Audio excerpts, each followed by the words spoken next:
دوست، آیید نامش بسرایید. عادل و رحیم و راست دوست، آیید نامش بسرایید. جلالش بستایید، تسبیحش بخوانید، نامش را برافرازید. آیید نامش بسرایید، آیید نامش بسرایید. همه امت‌ها و قوم‌ها، آیید نامش بسرایید. پیر و جوان، مرد و زن‌ها، آیید نامش بسرایید. جلالش بستایید، تسبیحش بخوانید، نامش را برافرازید. آیید نامش بسرایید، آیید نامش بسرایید. When I come to your church. فکر می‌کنم یه مقدار اون تفاوت فرهنگی شو که فرهنگی هستش وقتی که من به کلیسای شما میام. Because you have all this, passionate singing and praying, and then there's this lame German pattern. چون شما اینطور با اشتیاق سرود میخونید و دعا میکنید و بعد من اینطور به آرومی یک موعظه به زبان آلمانی، یعنی به طریق آلمانی موعظه میکنم. Anyway, at least we're talking about a very passionate topic tonight. در عوض داریم در مورد یک موضوعی که خیلی با هیجان صحبت میکنه. Because remember the last couple of times I was here, I've been talking about the fact that God expects of us to be changed when He comes into our life.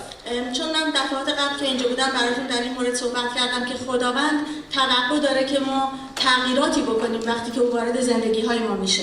And today I want to talk about the fact that we are transferred through God by the greatest power that is in this world. و امروز من میخوام در این مورد صحبت بکنم که ما از طریق اون قوی ترین قدرتی که در جهان وجود داره تغییر میکنیم. The power of love. قدرت محبت. I'm sure you have all wondered, and I think I picked that up in some of your prayers even, all the events of these last couple of days and weeks. فکر میکنم که شما میدونید و من در دعاهاتون اشاراتی به موضوعی که در این چند هفته اخیر افتاده داشتید در دعاهاتون رو شنیدم. With all the terrorist attacks and war that is going on. تمام این جنگ هایی که در جریانه و این حملات تروریستی. And we wonder, how can these tragedies, how can this evil, how can it ever be changed? و ما به این فکر میکنیم که چطور این حوادث غم‌انگیز، این چیزی که از شیطانه، این تمام این چیزهای ناگوار میتونه تغییر پیدا بکنه. And we really have to say the only thing that can change this is the love of God. و ما اومدیم اینجا که بدونیم اینو که تنها چیزی که تمام این وقایع رو میتونه تغییر بده محبت خداونده. We see terrorist attacks because countries invade other countries. ما حملات تروریستی رو می‌بینیم برای اینکه یک کشوری به کشور دیگه حمله می‌کنه. And because of the terrorist attacks, more countries will go to war with the same people. و به خاطر این حملات تروریستی کشورهای بیشتری درگیر جنگ میشن. And it is simply like Jesus says, he who lives by the sword will die by the sword. و این دقیقاً همون گفته عیسی مسیح که به سادگی گفت هر کس که با شمشیر بجنگه با شمشیر کشته میشه. And the only way to stop it is to actually live by the love of God. و تنها راهی که میشه این رو متوقف کرد از طریق محبت خداونده. That is what changes people. این چیزیه که مردم رو تغییر میده. Not retaliation. نه انتقام گرفتن. When we think of these terrorists, or when I think of these terrorists, I think back of a story of a terrorist that I heard many years ago. وقتی که این داستان‌ها رو میشنوم یاد داستانی میافتم که چند سال پیش شنیدم. It was a black African in southern Africa. یک مرد سیاه‌پوست آفریقایی بود در آفریقای جنوبی. His name is Stephen Lungu. He's still alive. اسمش استیون لونگو و هنوزم زنده است. And he was a terrorist in southern Africa. و او در جنوب آفریقا یک شخص تروریست بود. Because he grew up under what was called apartheid. چون اون تحت رژیم آپارتاید بزرگ شد. White people were oppressing black Africans. اون افراد سفیدپوست به افراد سیاه‌پوست ظلم می‌کردند. And he grew up with an incredible hate of white people. و اون با تنفر از مردم سفیدپوست بزرگ شد. And he said he came to the point where he took every opportunity to kill white people wherever he could. و بعد به این نقطه رسیده بود که از هر فرصتی استفاده می‌کرد که بتونه سفیدپوست‌ها رو بکشه. And one time he heard about a big meeting of white people in a big tent. و یک بار شنید که در یک چادر سفیدی سفیدپوستا با هم دیگه یک جلسه‌ای دارند. And he got all his friends together and say, let's go to that place tonight and bomb it. Just throw bombs in that tent and we're going to kill as many white people as we can. و بعد دوستاشو جمع کرد و گفتش که بیایید بریم اونجا و بمب بندازیم و هر چند نفر از این سفیدپوستا رو که بتونیم میکشیم. So they got there with their, I don't know what kind of bombs they had. Anyway, they got to the tent and they said, okay, at 8 o'clock we're going to the different entrances and going to throw the bombs in the entrances. و بعد با اون دوستانش رفتن وارد اون چادر شدن و گفتن ما ساعت 8 شب میریم دم ورودی‌های مختلفی که این چادر داره، دم هر ورودی وای میستیم و بمب‌ها رو میندازیم. He was like the boss of the group and he said, I will give a signal at 8 o'clock and then everybody's going to throw it. او رئیس گروه بود و گفتش که من ساعت 8 بهتون یک علامتی میدم و وقتی که این علامت منو دیدید بمب‌هاتون رو بندازید. But it was 5 minutes early. He was 5 minutes before 8 they were there. ولی 5 دقیقه قبل از 8 به اونجا رسیدن. And so he said, okay, I will just for these 5 minutes I will go into the tent and listen what these white people are talking about. و گفتش که این 5 دقیقه رو که زود رسیدم میرم تو این چادر برگوش میکنم ببینم که این سفیدپوستا چی دارن میگن. And he just got in when the preacher at the front, it was a Christian meeting, when the preacher at the front talked about the fact that God loves everybody. و اون یک گروه مسیحی بودن و این شخص زمانی به اونجا رسید که اون واعظ اون جلو داشتش در مورد این صحبت میکرد که خداوند همه رو دوست داره. He is not the God of the white people. و اون خدای افراد سفیدپوست نیست. He loves everyone. همه رو دوست داره. So much that he gave his only son for everyone. انقدر همه رو دوست داشته که تنها فرزندش رو برای نجات همه داده. And Stephen couldn't stop listening. و استیون نمیتونست دیگه متوقف کنه خودش رو و اونجا وایساد و ادامه داد به گوش دادن. He never gave the signal to throw the bombs. و هیچ وقت اون علامتی رو که باید میداد تا بمب‌ها رو پرت کنن اون علامت رو نداد. And that night he was changed by the love of God that he received. و اون شب از اون محبت خداوند که دریافت کرده بود تغییر کرد. Love is the only thing that can change our world. محبت تنها چیزیه که میتونه دنیای ما رو عوض بکنه. And kind of we all in the world we sort of sense that we realize yes only love can change it. و ما که در این دنیا زندگی میکنیم میتونیم این رو حس بکنیم که فقط محبت هست که میتونه ما رو عوض بکنه. And there's hardly a topic in the world that is more talked about than love. و کمتر موضوعی در دنیا هستش که به اندازه محبت در موردش صحبت شده باشه. Very famous songs are made about it, you know. All you need is love. شعرهای خیلی زیادی در این مورد گفته شده که میگه تنها چیزی که بهش احتیاج دارید محبت و عشقه. I still remember when I was in Afghanistan a few years ago. هنوز یادمه که چند سال پیش وقتی در افغانستان بودم. I was in a library. در کتابخونه بودم. And I was utterly surprised. I picked this one book out. There was only one book in English. رفتم اونجا فقط یک کتاب انگلیسی بود رفتم که اون کتاب رو بردارم. A translation of Afghan poetry. یک ترجمه از کتاب شعر افغانی بود. And what was the book about? و اون کتاب در مورد چی بود؟ About love. اون کتاب در مورد That was a huge surprise for me in Afghanistan. A book about love. من خیلی تعجب کرده بودم تو افغانستان یک کتابی در مورد عشق. Because we all realize love is what we need. چون همه ما میدونیم که اون عشق و محبت تنها چیزیه که ما نیازمندش هستیم. So tonight I want to speak about very famous verses in 1 Corinthians 13. بنابراین میخوام در مورد آیات خیلی معروفی از کتاب اول قرنتیان باب 13 صحبت کنم. Verse 1 to 7 and I get Mahnas to read this. آیات 1 تا 7. اول قرنتیان باب 13 آیات 1 تا 7.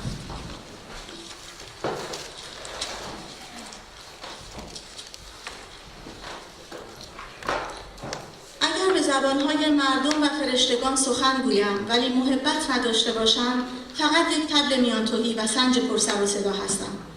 اگر قادر به نبوت و درک کلیه اسرار الهی و تمام دانش‌ها باشم و دارای ایمانی باشم که بتوانم کوه‌ها را از جایشان به جای دیگر منتقل کنم ولی محبت نداشته باشم هیچ هستم.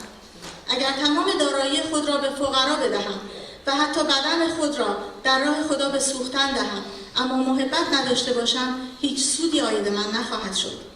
محبت بردبار و مهربان است. در محبت حسادت و خودبینی و تکبر نیست. محبت رفتار ناشایسته ندارد. خودخواه نیست. خشمگین نمی شود و کینه به دل نمی گیرد. محبت از ناراستی خوشحال نمی شود ولی از راستی شادمان می گردد. محبت در همه حال صبر می کند و در هر حال خوشباور و امیدوار است و هر باری را تحمل می کند. It it's like Paul agrees with what we just said. All you need is love. پولس با اون چیزی که ما گفتیم موافقه. تمام چیزی که ما بهش احتیاج داریم محبته. And in fact, he makes a strong statement. He says, if you have everything, و در این مورد عبارت خیلی قدرتمندی رو میگه که اگر شما هر چیزی داشته باشید but you're missing out on love, ولی محبت نداشته باشید then you actually have nothing. در واقع هیچ چیز ندارید. He has a couple of things that he mentions there. چند تا چیز هستش که در موردش صحبت می‌کنه. And maybe these things are a little bit hard for us to understand. شاید بعضی چیزا برای ما فهمش مقدار So I will try to say it more in modern words. سعی می‌کنم که به زبان روزمره امروز در موردشون صحبت کنم. He is kind of saying like if you have more money than Bill Gates, به عبارت دیگه میگه اگر از بیل گیتس هم بیشتر پول دارید. you have more Facebook friends than the Pope. از پاپ هم دوستای فیسبوکیتون بیشترن. You sing better than Abby. You look better than Elnas. از الناس بهتر قیافتون قشنگ‌تره خوشگل‌تره. If you are more powerful than Barack Obama, از اوباما قدرتتون بیشتره. but you don't have love, اما محبت ندارید. then you have nothing. هیچ چیزی ندارید. If you have everything but you're missing out on love, you have nothing. اگر که همه چیز دارید ولی محبت رو ندارید هیچ چیزی ندارید. And on the other hand, if you have nothing, و از طرف دیگه اگر هیچ چیزی ندارید but you have love, اما محبت دارید then you have everything. اون وقت همه چیز دارید. Love is what this world needs. محبت اون چیزیه که دنیای امروز بهش احتیاج What داره. we need. اون چیزی که ما بهش احتیاج داریم. But the question is what kind of love? Because we talk a lot about it, but what kind of love do we need? ولی در مورد چه محبتی داریم صحبت می‌کنیم؟ Because as we said, the world constantly talks about it. چون همونطور که گفتیم جهان مرتباً در مورد عشق و محبت صحبت می‌کنه. And that was the same at the time of Paul in the Greek sort of world at that time. در یونان هم در زمانی که پولس رسول زندگی می‌کرد همینطور بود. انواع مختلف عشق و محبت وجود داشت. And in the Greek language there are many different words about love. و در زبان یونانی کلمات متفاوتی برای عشق وجود داره. But usually the love that is talked about is two different kinds. ولی معمولاً اون عشقی که در موردش صحبت میشه دو نوعه. There is the word for love that was used was called eros. یک محبتی که اروس گفته میشد. Romantic love, sexual love. اون محبت عاشقانه و عشق جنسی. And that is the one that is most widely used when the world refers to love. و اون چیزیه که وقتی دنیا در مورد عشق صحبت میکنه معمولاً به این نوع عشق اشاره میکنه. And then there's a second word that they used for love that was philia. و یک محبت دیگه هستش به اسم فیلیا که در موردش صحبت میکنن. And that is the word for love when we talk about friendship, family love, kind of just bonding together. و اون محبتیه که ما نسبت به دوستانمون، نسبت به افراد خانواده‌مون داریم و یا اون محبتی که باعث میشه بین ما همبستگی به وجود بیاد. Both of these kinds of loves are beautiful things given by God to us. هر دوی این نوع محبت‌های زیبایی هستن که خداوند اونها رو به ما داده. But here when Paul talks about the love that we really need, he uses a different word. ولی اینجا وقتی که پولس رسول از محبت صحبت میکنه، از یک کلمه دیگه استفاده میکنه. That is the word agape. او از آگاپه صحبت میکنه. And agape in the time in the Greek world, yes, it was a word for love, but it was not very much used at all. و البته در اون زمان در یونان آگاپه کلمه‌ای بود که برای عشق و محبت به کار میرفت ولی خیلی مورد استفاده نداشت. It was the self-giving love. You give of yourself. اون محبتیه که از خود گذشتگی داره. And Paul used this word to talk about the love of God. و پولس برای اون نوع محبتی که خداوند داره از این کلمه استفاده کرد. And he says that is the love that we need. و گفتش که این محبتیه که ما بهش احتیاج داریم. And then particularly from verse 4 to 7, و بعد از آیات 4 تا 7 he talks about how this love, this godly love, the love that we need is different from what we normally think about love. و بعد برای ما توضیح میده که چطور این محبت با اون محبتی که ما قبلا در موردش صحبت کردیم متفاوته. And this is what I'd like to explore a little bit more. و این چیزیه که من دوست دارم یه مقدار بیشتر در موردش صحبت کنم. He has three sort of groups of phrases that he uses. سه گروه کلمات رو استفاده میکنه، سه نوع عبارت رو استفاده میکنه. First he says love is. اول میگه که محبت این چیزها هست. Then he says love is not ... بعد میگه محبت این چیزها نیست. And thirdly he says love is always ... و بعد میگه محبت همیشه و یه سری چیزهای دیگر رو ذکر میکنه. So with this he's trying to describe how this love that we all need is different from what we normally think we need. بنابراین داره اینجا صحبت میکنه که این نوع محبت چطور با اون چیزی که ما همیشه فکر میکنیم بهش احتیاج داریم با اون نوع محبتی که ما همیشه بهش فکر میکنیم متفاوته. He starts off by saying love is... او اینطور شروع میکنه و میگه محبت هست. And what does he say? و بعد چی رو میگه؟ Amazing. میگه شگفت انگیزه. Fulfilling. تکمیل کننده است. Passionate. خیلی هیجان انگیزه. No. That is not what he uses. و اون این چیزها رو نمیگه. That is what we usually use maybe about, romantic love. این چیزهایی که ما در مورد عشق رمانتیک صحبت میکنیم. But he starts off, he says, love is patient, love is kind. ولی پولس رسول میگه محبت بردبار است و محبت مهربان است. What does he talk about when he says love is kind? Love is patient. وقتی که میگه محبت صبوره و بردباره در مورد چی صحبت میکنه؟ Actually, the word again that is used here is long suffering. وقتی که اینجا کلمه‌ای رو که استفاده میکنه به منظور اینه که در دراز مدت آدم رنج ببینه. Love is ready to endure whatever that other person is doing to me. محبت حاضر تحمل بکنه بلاهایی رو که اون شخص دیگه داره سر من میاره. He was talking to the church that was under persecution. چون داشت با کلیسایی صحبت میکرد که تحت تعقیب بود. That was suffering for being Christian. و اونها به خاطر اینکه مسیحی بودن مورد آزار و اذیت قرار میگرفتند. And Paul says love is ready to endure what other people do to you. و بعد اون داشته میگفته که محبت حاضر اون بلاهایی رو که مردم سر شما میارن در واقع قبول بکنید. So the first thing we learn about this agape love, this godly love, بنابراین اولین چیزی که ما در مورد محبت الهی و این محبت آگاپه یاد میگیریم is that it helps us to deal not with the people that we like, اینه که به ما یاد میده که چطور ما نه فقط با مردمی که دوستشون داریم کنار بیایم، but to help us to deal with the people that we don't like, that treat us badly.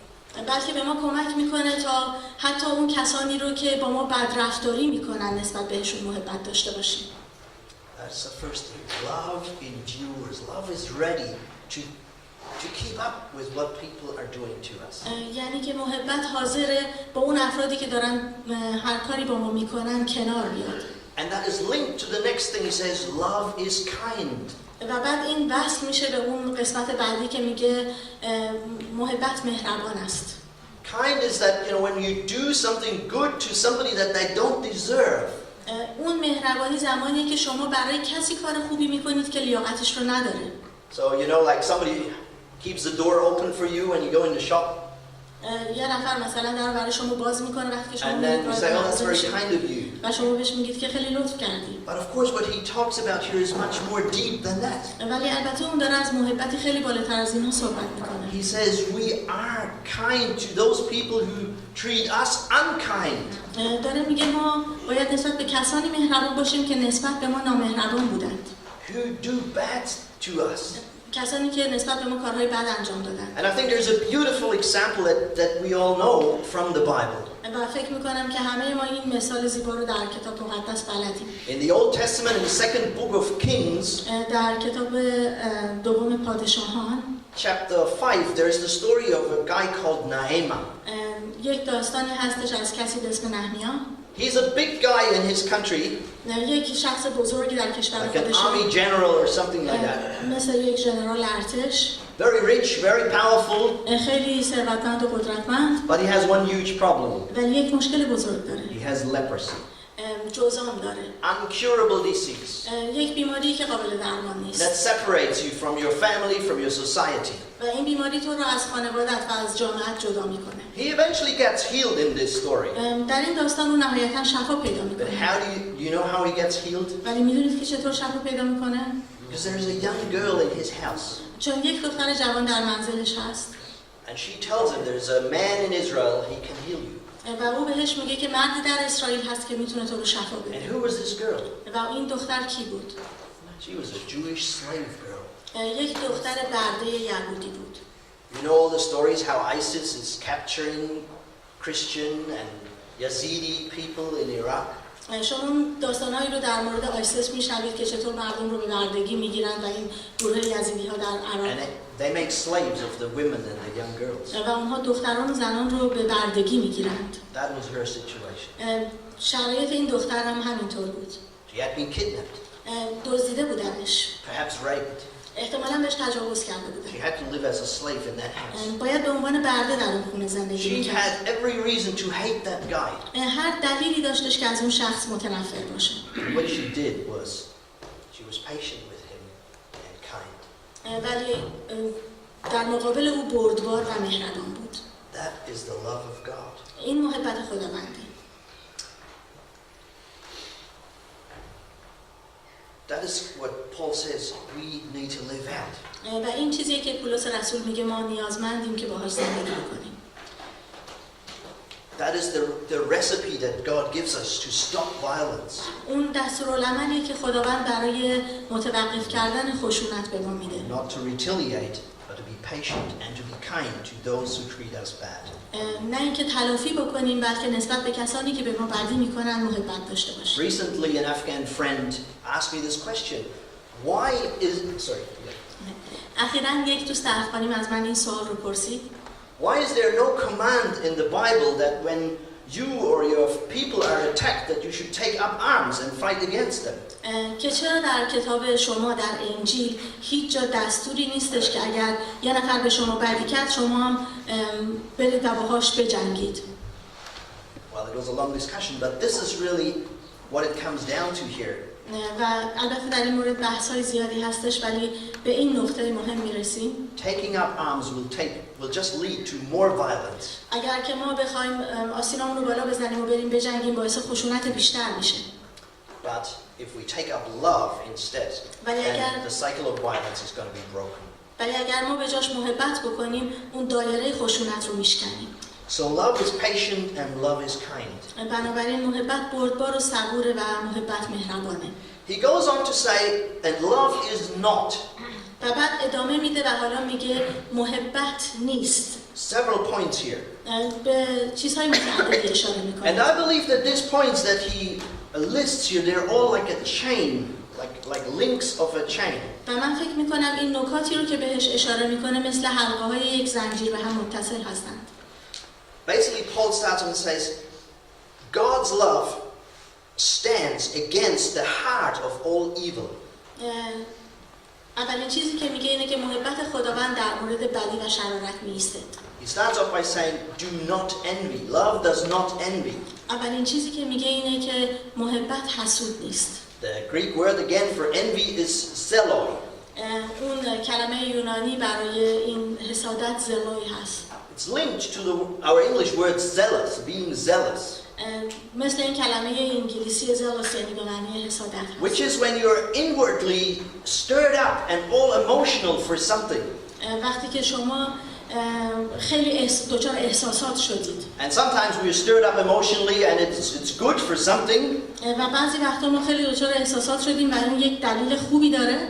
Like you're zealous singing and praying today. مثل امروز که خوندیم و دعا کردیم. But in this case it means inwardly stirred up and passionate about something that is not good. ولی اینجا در مورد چیزی صحبت میکنه اون حسادتی که مربوط به چیزی میشه که خوب نیستش. And I hope you can all sort of look back at times. Not I hope, but I'm sure you all can look back at things where envy gets you really in your guts and get you all passionate. ولی من فکر میکنم که اگر هر کدوم شما به گذشته فکر بکنید یک جایی رو پیدا میکنید که در مورد یه چیزی حسودی کردید و بعد دچار احساسات شدید به خاطر اون حسادت. See something that other people have, what they do, how they look. مثلا چیزهایی که مردم دیگه دارن، کارهایی که میکنن یا ظاهرشون چطوریه. And we envy them. Wow, they have all this. و بعد ما بهشون حسودی میکنیم و میگیم اونا تمام این چیزها رو دارن. And our envy leads to jealousy. و اون حسادت ما با مربوط به اون حسادت میشه. Which means we want to have it. We want to have the same thing. یعنی که ما میخوایم این چیزها رو داشته باشیم. And that is, of course, the beginning of all evil. و این شروع تمام بدی هاست. When we look back at the very beginning, first pages of the Bible, وقتی که برمیگردیم و به اون صفحات اول کتاب مقدس نگاه میکنیم، God had made everything wonderful for Adam and his wife Eve. خداوند همه چیز رو به طرز شگفت‌انگیزی برای آدم و حوا ساخته بود. And Satan just comes along و شیطان پیش میاد. and he just throws that little bit of something in there and Eve becomes envious. و یه چیزی جلوی راهشون میندازه و حوا خیلی حسود میشه. Satan just says, you know, if you had that one more thing, you would be like God. بهشون میگه که اگر فقط همین یک چیز رو هم داشتی مثل خدا میشدی.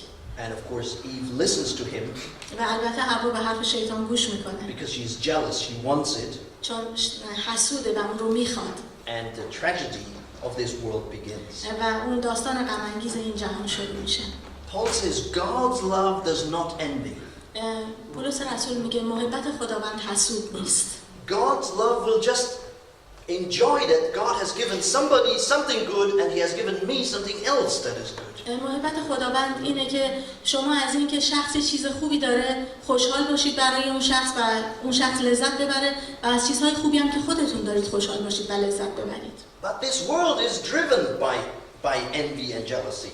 ولی این دنیا توسط این حسادت داره اداره میشه.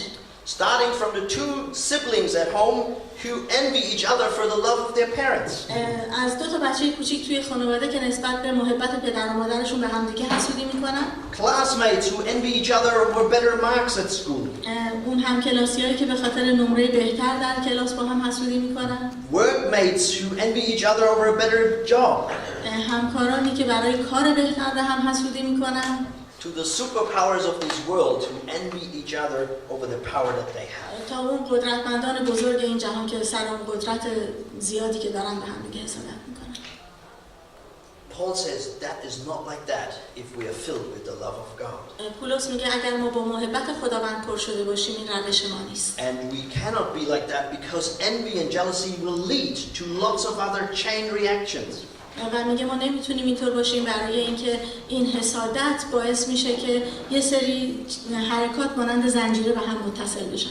Because he continues and says, love does not boast, it is not proud.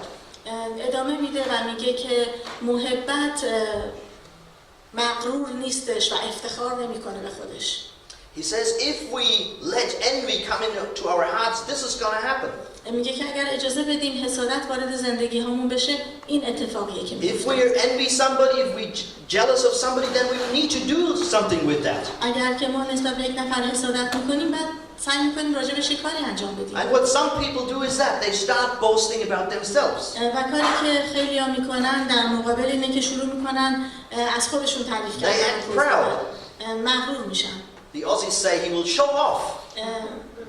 استرالیایی اصطلاحاً میگن که شواف میکنه خودی نشون And میده. I'm sure you have all met people like that who, you know, they can't stop talking about themselves. و مطمئنا شما افراد رو دیدید که اصلا یه سر دارن از خودشون صحبت I have got this, I have done this, I've been there. این کارو کردم، این چیزو داشتم، اینجا رفتم. And that is really an ugly thing to do. و این واقعا کار زشتیه. But it's just a reaction to the envy that is really in them. ولی این عکس العملیه به اون حسادتی که در وجودشون قرار داره. If the love of God is in us, we don't need to do this. اگر که ما محبت خداوند رو داشته باشیم احتیاجی به انجام اینجور کارها نداریم. Because we can rest in what God has given us. چون در اون چیزی که خداوند به ما داده آرامش داریم. And he continues to show us another link in that chain. و بعد ادامه میده و یک زنجیره دیگه از این حلقه رو یک حلقه دیگه از این زنجیره رو نشون He میده. says, love is not rude, it is not self-seeking, it is not easily angered. میگه که محبت بی‌ادب نیستش و زود عصبانی نمیشه. So some people, they just show off, but others actually, when they envy you, when they're jealous of you, they start becoming aggressive. بعضیا در مقابل حسادت اینطور عکس العمل نشون میدن که شروع میکنن به خودنمایی، ولی عده دیگه هستن که عصبانی میشن و شروع میکنن عکس العملشون رو اینطوری با عصبانیت نشون بدن. You know, really you think, wow, what that person has or how she looks or whatever you want it, but because you can't have it, you actually start fighting them. این که وقتی یک نفر چیزی داره یا یک کاری میکنه و شما نمیتونید اون رو داشته باشید یا انجام بدید باعث میشه که نسبت به اون شخص خشونت نشون بدید. all of a sudden you start seeing things in their life that are not good. بلافاصله شروع میکنید و به نکاتی در زندگی این افراد توجه میکنید که نکات خوبی نیستند. In fact, you actually start searching for it. در واقع شروع میکنید به دنبال این نکات میگردید. You're trying to find faults in their life. سعی میکنید در زندگی‌هاشون اشکال پیدا کنید. And then you start using that against the people. و بعد شروع میکنید از این اشکالات بر علیه اون اشخاص استفاده میکنید. A very simple way of doing that is something that we're all familiar with, is gossip. یه کار خیلی شایعی که متداوله و ما هممون ازش خبر داریم اینه که پشت سر هم دیگه حرف بزنیم. We point out what is wrong in somebody else's life so that we self look better. شروع میکنیم به اون چیزهای بدی که در زندگی یه نفر هستش اشاره میکنیم و در مورد اونا صحبت میکنیم که خودمون بهتر به نظر And برسیم. sometimes we might even start real schemes to destroy somebody else's life. و بعضی وقتا اصلا برنامه میریزیم که زندگی یه نفر رو خراب بکنیم. And I'm sure we all have examples of that around us. و مطمئنم که هر کدوم ما مثال‌های از این مورد رو در زندگیامون دیدیم و داریم. But God's love is not like that. ولی محبت خداوند اینطور نیست. And he keeps on saying, و ادامه میده و اینطور میگه love keeps no record of wrong. It does not delight in evil, but rejoices in the truth. میگه که محبت یک رکوردی از اون اتفاقات بدی که وجود داشته نگه نمیداره، بلکه در چیزهای نیکو شادی میکنه. When boasting doesn't help us, وقتی که اون خودنمایی کردن به ما کمکی نمیکنه، when gossiping doesn't make us feel better, وقتی که اون پشت سر یکی حرف زدن به ما کمک نمیکنه که حس بهتری داشته باشیم، then at least we say, at least I can bear a grudge against that person in my heart. بعد دیگه نهایتا میگیم اقلا میتونم تو دلم ازش کینه نگه دارم. At least I can keep a list. اقلا یه لیست از اون کاراش نگه میدارم. When I was my first work as a minister in Germany in a church, وقتی که برای اولین بار در آلمان خدمت میسیونری انجام میدادم and I was just newly married to my lovely wife Petra, و با همسر زیبام پترا تازه ازدواج کرده we بودم. got a unit in a house with 2 other units. در یک یونیتی بودیم با 2 تا آپارتمان دیگه در اونجا. In the 2 units lived 2 ladies. At the time, I guess they were roughly both around 80 years old. 2 تا خانم دیگه در اونجا زندگی می‌کردن و من فکر می‌کنم هر کدومشون حدود 80 سال داشتن. But for 50 years, these 2 had not talked to each other. ولی 50 سال بود که این 2 تا با هم دیگه حرف نزده بودن. I think they themselves didn't remember really what started this. فکر می‌کنم حتی خودشون هم یادشون نمیومد که سر چی این قضیه شروع شده بود. But when we talked to them individually, ولی وقتی که ما جدا جدا با هر کدومشون حرف زدیم، each one would tell us, this woman has done this and this to me. هر کدومشون میگفت این خانم به من این کارو کرده. And they had endless lists. و یک لیست بی پایان داشتن. They kept a grudge. They were bearing a grudge against that other person. یک کینه‌ای در دلشون نسبت به اون شخص دیگه داشتن. Paul says God's love does not do that. پولس رسول میگه محبت خداوند این کارو It does نمیکنه. not keep a record of what that other person is all doing wrong. میگه که یک لیستی از تمام کارهای غلطی که اون شخص دیگه داره میکنه نگه نمیداره. Because the problem is when you do that and you keep that list, چون مشکل اینجاست که وقتی شما این کارو میکنید و اون لیست رو نگه میدارید and eventually something actually goes wrong in that person's life, و بعد یک اتفاق ناگواری در زندگی اون شخص میفته، people enjoy that. از اون لذت میبرید. You enjoy that person is losing his job. خوشحال میشید که اون You شخص enjoy that person is getting sick.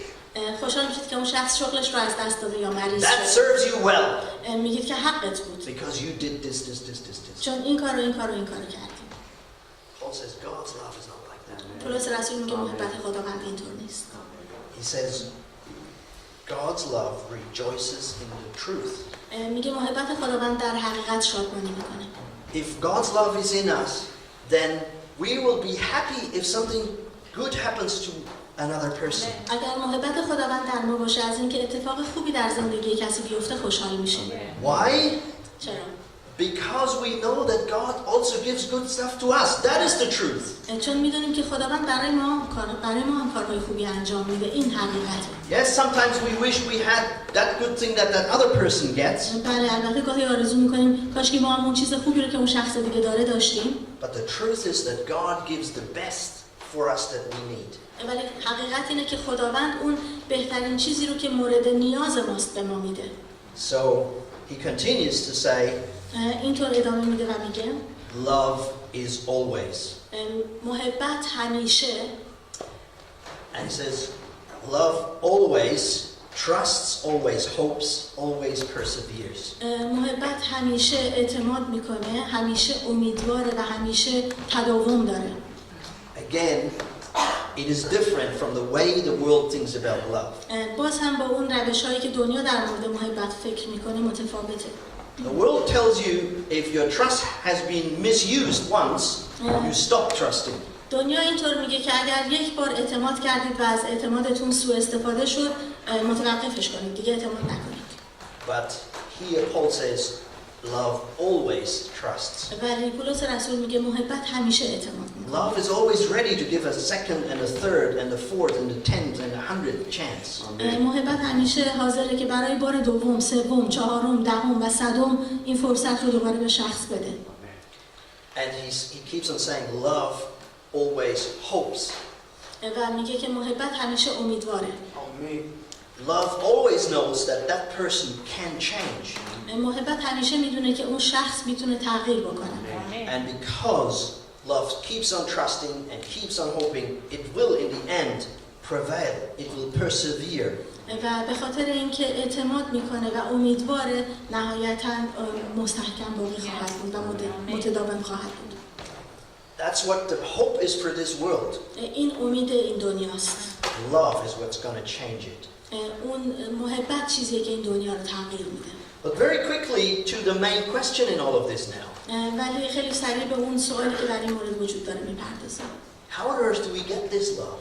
چطور این محبت رو به دست بیاریم؟ It's great to know this is God's love, but how can this be a reality in our lives? خب خوبه که بدونیم برای این محبت خداونده، ولی چطور این محبت میتونه تبدیل به یک واقعیت در زندگی های ما بشه؟ And I think there's just a hint that Paul gives us in these verses. و فکر میکنم که این یک اشاره‌ایه که پولس رسول در این آیات میکنه. Actually, just before these verses that we read. درست قبل از این آیاتی که خوندیم. So in chapter 12, Paul has talked about the spiritual gifts. در باب 12 پولس در مورد این عطایای روحانی صحبت کرده. Obviously in the church there was a big struggle, you know, what are the best gifts, what is the most important stuff? البته در کلیسا این بحث بوده که بهترین هدایا چی هستند و مهمترین چیزها چی هستند. And Paul explains how every gift in the church is important. و پولس در این مورد صحبت میکنه که چطور هر عطایایی در کلیسا مهمه. And then at the very end of chapter 12 he says this. و بعد در انتهای باب 12 این رو میگه. Verse 31. آیه 31. He says, but eagerly desire the greater gifts. پس با اشتیاق خواهان بهترین عطایا باشید. And then he leads over to the new topic of love and says, and now I will show you the most excellent way. و بعد میگه که من الان اون روش بهترین روشی رو که وجود داره بهتون نشون میدم. So these things are connected. بنابراین این چیزها به هم مربوطن اصلا. And the hint that he gives us is this. و اون اشاره‌ای که اون میکنه و به ما اون اشاره‌ای که میده اینه. Eagerly desire the greater gift. اینه که با اشتیاق این رو بطلبید. If we want God's love in our life, he is ready to give it to us. اگر ما از خداوند بطلبیم که محبتش رو به ما بده، او این کار رو میکنه. If we ourselves are connected to the love of God, then it will be in our life. اگر که ما وصل به محبت خداوند باشیم، اون محبت رو ما هم در زندگی خودمون خواهیم داشت. In Ephesians 3 verse 16, در افسوسیان باب 3 Paul also talks about that thing of love. پولس باز هم در مورد محبت صحبت میکنه. And he says, I pray that you will dwell, that you will live in Christ. میگه که من دعا میکنم که شما در عیسی مسیح زندگی بکنید. And through that you're going to be rooted and established in love. و از طریق عیسی مسیح شما در محبت ریشه خواهید داشت. And then he says, I pray that you will have the power و میگه که من دعا میکنم که شما این قدرت رو داشته باشید. to grasp, to understand how wide, how long, how high, and how deep his love is. که چقدر محبت او گسترده، عظیم و بلنده. So he's saying we need to be rooted in God's love. میگه که ما باید در محبت خداوند ریشه داشته باشیم. And we need to get his power to understand really how deep it is. و باید قدرتش رو از خداوند بگیریم که بفهمیم این محبت چقدر بزرگ و عظیمه. The picture that came to my mind is that of a Roman spring or a Roman fountain. اون چیزی که به ذهن من اومد این فواره‌های رومی هم. So it's one of these fountains that, you know, it has one big bowl on the bottom, then a smaller one over it, and another one, and sometimes they go very high, smaller. این فواره‌هایی که یک کاسه بزرگ زیر بعد یک کاسه دیگه یه ذره کوچیک‌تر، یک کاسه یه ذره کوچیک‌تر و به تدریج هم بعد که بالا میره کاسه‌های کوچیک‌تر میشن. And the water comes out at the top and it flows in the first bowl, and from the first bowl it flows down into the second, the third, and however many there are. و اون فواره اینجوری کار میکنه که اون کاسه بالایی اول از آب پر میشه میریزه توی این کاسه زیری و کاسه زیری و کاسه. That's how God's love works in us. و محبت خداوند در زندگی ما اینطوری کار میکنه. God's love, God is ready to give his love into our life. خداوند حاضره که محبت خودش رو در زندگی ما بریزه. And if we allow that, then it will overflow onto other people. و اگر ما اجازه بدیم که این کار صورت بگیره، این فوران میکنه و جریان پیدا میکنه و وارد زندگی‌های سایران میشه. So may God bless you with his love. باشه که خداوند شما را از طریق محبتش برکت بده. And if you receive it from him, it will flow to others. و اگر این محبت رو از خداوند میگیرید، اون رو به دیگران میدید. In that way that is so different from the love of this world. این روشیه که متفاوت از روش دنیاییه. Amen.